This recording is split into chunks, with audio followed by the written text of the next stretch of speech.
There we go. What a cute little shop.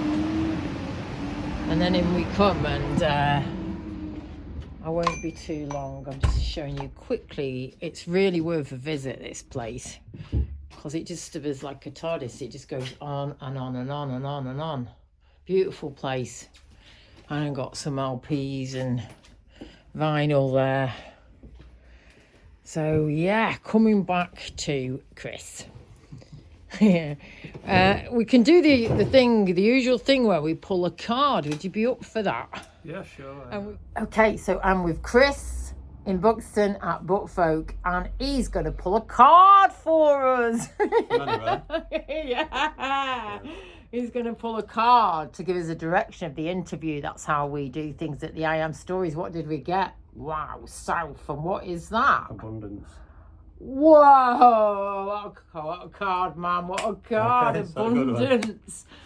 I mean, you can do the whole reading on it if you want, or we can just talk about abundance. How do you want to go? Yeah. I have an abundance of books. I'd say that. I get a lot of satisfaction out of it. Out of selling. It seems like you really do, yeah. Yeah, definitely. It's a love of mine, so. You just told me that you read a book a day. Depending what it is. I read a lot of comic books as well, so it's cheating, I guess. But I'll read most things. But I try and get through. I usually do about a book every 2 to 3 days, depending on the size of it, though. Yeah. That's incredible. So is that why you ended up owning a bookstore, because you love reading? Or... It's partly that, and it's partly because my wife, Lorraine, she's more kind of impulsive than me. She's more of a go-getter. I'll sit here and I'll dream about having a bookshop. And before we did this, because we've been book dealing for about 10 years now, I'd say. Right. So before we started getting into book dealing, I was working this really lousy, going nowhere 9 to 5 office job, which the bottom fell out of. And she just said, why don't you go back to university? I'll go to university. I've never been before. This was in my late 30s. And she said, go and do English and study and stuff like that, and do something you enjoy, and then we'll just make ends meet. You can sell books or whatever. So that's what we did. We had a small stall in a place called the Arches at the other end of Buxton. So we started off there, and then we progressed to a bookshop in Cheadle Village in Greater Manchester near Didsbury Way. Yeah. And did that for a while, and then did a bit of travelling and whatnot after we sold that shop, and then we ended up in Buxton on the market stall, and then this about 2.5 years ago.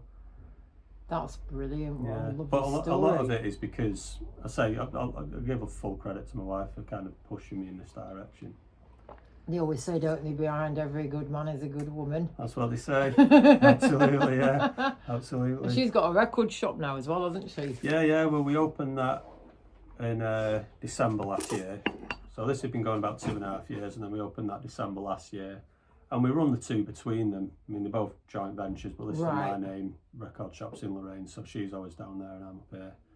Wow, what an entrepreneurial sort of spirit you've both got. Yeah, it's good, and because it's something we love, then it's not. You don't feel like work, to be honest. That's fantastic. So it's very inspirational for people who are maybe in that job right now and they're watching this, and just do it. Honestly, it took me 8.5 years to realise that I should have just done it I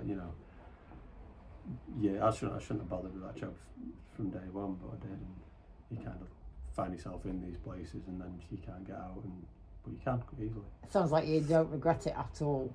Oh, absolutely not, no. What do you think it's given you, brought to your life, having your own bookshop? It's brought a lot of knowledge my way. And I'm not talking just because of the books that are accessible all the time on all sorts of subjects. It's not just that. It's a large part of it is people who come in and their enthusiasm for certain books and certain things, and that's a constant. And there's a lot of customers who've come in now.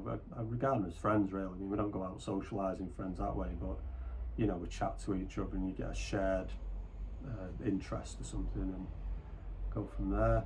Well, it's like one example. I got a record a couple of weeks ago to sell in the shop, and it's a soundtrack for this really bizarre 70s kids TV show called Children of the Stones. Right. It's been retrospectively, it's been kind of like good. The Wicker Man for kids. Right. It's really wow. weird 70s thing. So they had a soundtrack to it on LP on this market store, but it was sealed, so I couldn't play it. And I put this post out on the social media thing saying, "No, we've got this in stock and everything." And a guy customer, a chap called Paul, he's really clued up. He's about standing stones and whatnot, amongst a lot of other things. And he said, "Oh, I've got that record at home." He said, "Unsealed." I said, "I'll come in and we'll listen to it." So he brought it in and played it for us, because I couldn't play it because it was a new record. I know, things like that. It's just nice. And then that's going from beyond somebody who was a customer who came in to buy a few bits and bobs. And yeah. Sounds like there's a real sense of community. Yeah, definitely. And yeah, like, you know, it's same with the record shop. Like Lorraine absolutely loves it down there, because you're getting people coming in and a knowledge of music's just gone up and up and up. And yeah, it's really cool. That's what, you know, I used to have my own shops, and that is a part of it that I miss, if I'm honest, is that interaction with customers and speaking to people, because it's kind of giving love in the end of the day, isn't it? You know, because you're interacting with people and you're actually, you know, it's helping people in some way, isn't it? Yeah. And we've got somebody coming in now, so I'm just going to pause this. I've no idea. Tell me. I'm here to promote my new book. Amazing. Which is called Intriguing Buxton Residents and Visitors. Awesome. And shows what a diverse place Buxton, as with most places, is if you just scratch the surface. So I found all these amazing people that are not often associated with Buxton. Some were born here, some moved here and then lived and worked here, and some visited here. But we've got people from all over the world. We've got white people, brown people, black people, straight people, gay people. That's amazing. We've got Christians, Jews, Muslims, and some like me with no religious affiliation.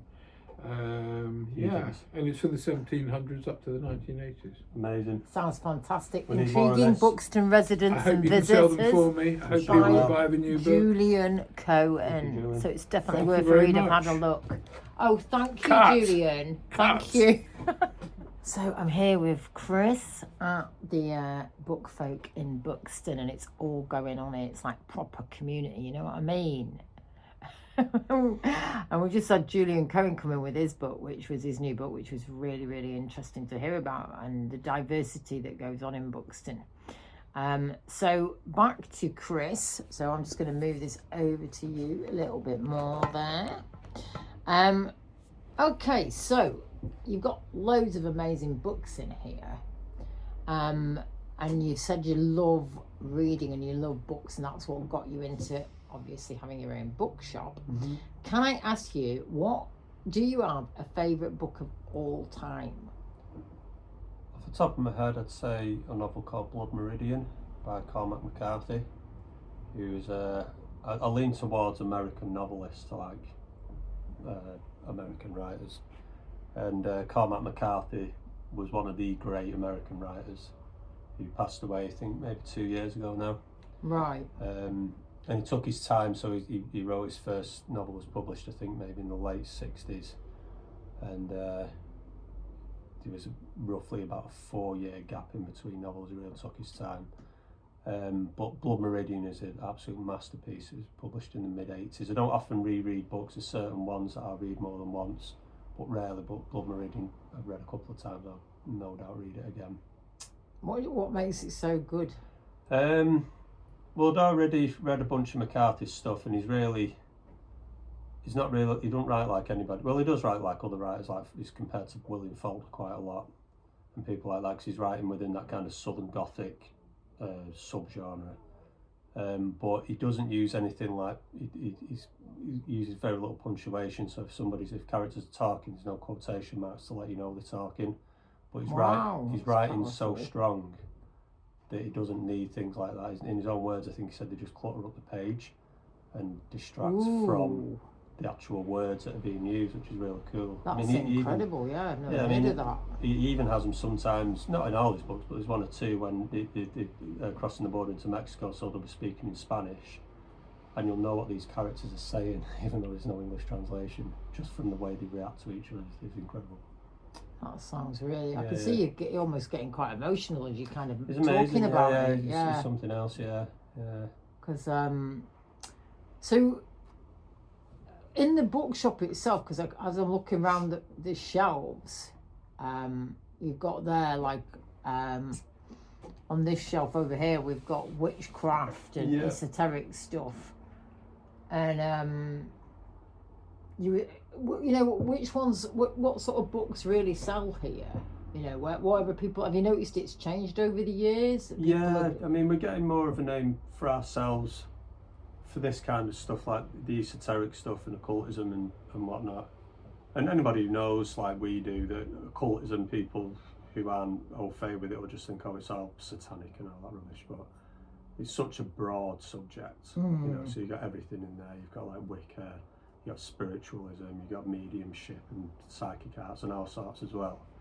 But then it all kind of bleeds into, like back here, you've got the psychology closely nestled next to the philosophy and the science, and there's a thread that will run through most of these books. So if you're picking up a Carl Jung book for these psychoanalysis stuff, you're going to get a lot of occultism in there as well. Really? Right. Yeah, so there's a big kind of bleed that goes through the entire bookcase. But this is probably not necessarily our most popular, because that'll always be the fiction. You know, people just like a good story, so fiction's always the biggest seller. But this stuff, I don't know, people, there seems to be a big resurgence in people being interested in like folklore and stuff at the moment. Yeah. And standing stones, things like that, and the ancient ways. Yeah. Which, I don't know, maybe that's a reflection of the times we're living in, because it's so pretty heavy at the moment, right? You know, with everything that's going on. Exactly, and it's you can see that in the line of work that I do, because I'm you know, on my other side, I'm a healer and I work with shamanism, but you can see only just by looking at what's going on around that there's so many people doing this nowadays. You know, it's really different than it was like 10 years ago. Absolutely, yeah. And like you said, so it's interesting what you were saying, that it's a sign of the times. What do you think that's maybe leading that, from your opinion, of how you feel maybe? I think people looking to connect in a more positive way maybe, and you know, maybe you like looking to like, you know, philosophers and what was actually going on, what's been buried under the ground, you know, figuratively as well as literally, to try and get answers that way and see if there's something more than this kind of, I don't know, it's quite a hateful climate, I think, a lot of the time. Yeah, exactly. It feels very dense, doesn't it? Yeah, it's it does, not like there's not a lot of love going on here, is there? No, do you know what I mean, in the world? There's a lot of division, but I think that's another thing that's good about having a bookshop. I rarely come across any kind of hostility. In fact, I never come across any hostility in the bookshop. People come in to learn, don't they? If you're coming into a bookshop. Yeah, exactly. You know, you're looking to, you're either learned or you're just looking for a bit of escapism from whatever is on the other side of the window, like, you know. So. Yeah. So I'm about to ask Chris his last question of the day, and it's he pulled a card on abundance, which is a beautiful card. We need loads of abundance in the world. I think that's for me as well. So, yeah, is there a message, Chris, that you'd like to put out about, you know, something about running a small business? Because I'm sure there's lots of people who are going to watch this and they're thinking, oh, I've always wanted a bookshop, or I've wanted my own little cafe, or wanted to, you know, like you said, you don't sit in the 9-to-5 job and waste it when you've got that. Waste your time really when you've got that dream of doing something else. What you said earlier was go and do it. You know, you don't regret any of it, you're loving it. So yeah, is there a message that you want to put out to people out there about small businesses, and also, you know, anybody who might have they're stuck in that job and they feel like they're losing hope, and you know, it's quite hard at the moment, isn't it? You know, I feel for because I run my own business, it's not always an easy path either, is it? No, not at all. It's hard work, but it's rewarding hard work. So if you're gonna work, everyone has to work, unfortunately. But if you're gonna work, you know, then do something that you're gonna feel rewarded for. Which I'm not telling people if they're working in an office job and it suits them, that's absolutely fine. Whatever they're doing, if they're employed, then that's great. But if you're frustrated and you feel like you want to do something else, just go for it. You're only there once, possibly, maybe. So, you know, until we know whether we are or not only here once, just go for it and get it done. And if it don't work, it doesn't work. We've tried things before this that didn't work and lost a lot of money, but money's money, you know. If you've got it, you're going to pay it on bills anyway. So, you know. I love that. No, and just try and, I don't know, just go for it. And try and use small businesses as well, you know, if it's cafes and stuff. Try and pass the chains if you can and go into these smaller cafes and smaller bookshops, and don't be so quick to order stuff online when you can come into a shop and ask if they've got it and things like that. And I know it's easy, especially if you work and you got family, it's easy to just order stuff online and push a button. But if you can, just try and source, even if you're in small business, if you are a bookseller or anything like that, we always try and use other booksellers where we can and source our books that way, or get them off private sellers. Yeah, and just try, and then it becomes a kind of circuit of support, I guess. Yeah, that's really, really important, isn't it? Yeah.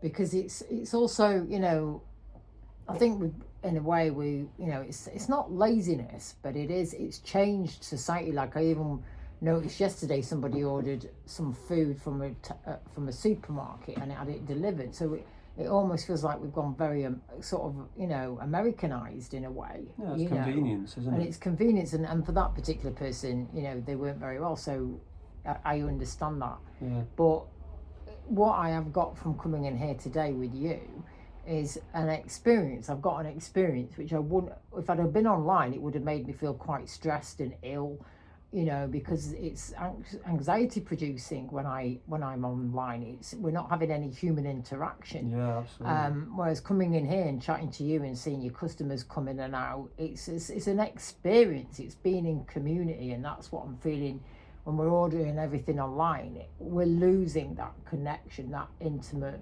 human connection, which is what the I Am Stories is about. It's human essence to human essence. Yeah.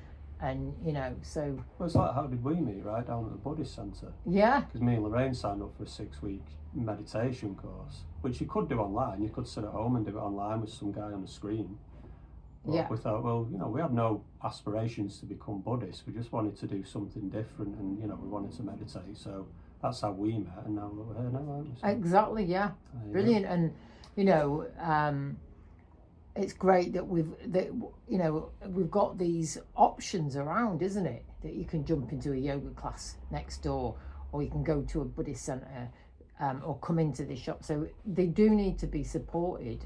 Otherwise, they might, you know, other places might not be there one day. Yeah, you know, and it's the same with anything, isn't it? Yeah, definitely. And that satisfaction of a lad came in the shop just last week, and he said it's a long shot, but have you got Hell's Angels by Hunter S. Thompson? And I had a copy of Hell's Angels, and he was absolutely buzzing, and I was buzzing because I had it and I made a sale. It was only a few quid, but that's not the point. It's the fact that I could kind of accommodate it.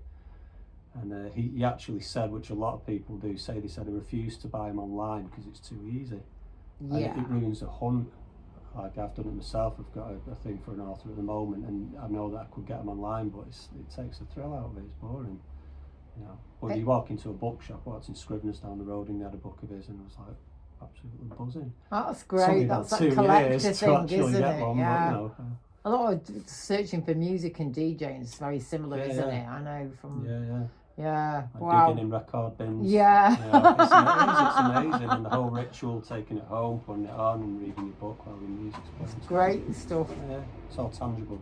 Brilliant. Oh, that was really wonderful. Thank you for giving me your time. Anytime. I'm going to end with one question. What is your favourite food? Favourite food? Yes. I'm vegetarian, so it's pasta.